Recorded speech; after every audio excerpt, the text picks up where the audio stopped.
Hi, I'm Bill Castelli, the Vice President of Government Affairs for the Maryland Association of Realtors, and I'm going to review the legislative activity of the past week for MAR. Today is February 18th. This week we had a number of important hearings, and I'll highlight about 5 different hearings that we attended and some of the important bills we were addressing.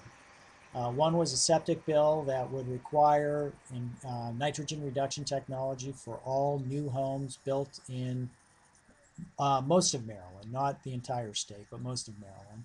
It would be a very expensive requirement, would add a lot of cost to new homes, and we oppose that bill.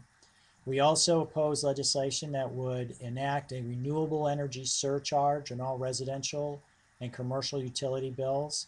It would have been a fairly significant surcharge. In fact, we calculated that for a lot of folks, it would be somewhere in the neighborhood of about $25 to $30 per month. And we think that's just too much.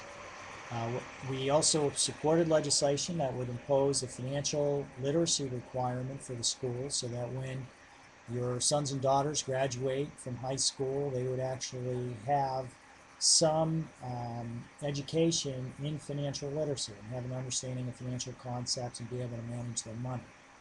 We also supported legislation that would decrease the security deposit interest rates that landlords and property owners hold for tenants. Right now, Maryland law requires you to return that security deposit to the tenant with 3% interest. This bill would lower it to 1%, which we think is fairer since most pass-spoke rates aren't even at 1% right now. And we also supported legislation that would create health benefit exchanges where individuals and independent contractors would be able to have a much broader selection of choice and, we hope, affordability in healthcare options. Those bills were all heard this week. We expect that they'll probably be voted on in committees probably in the next 2 or 3 weeks. And tune back in here for further updates of other legislative activity that we are undertaking. Thanks a lot.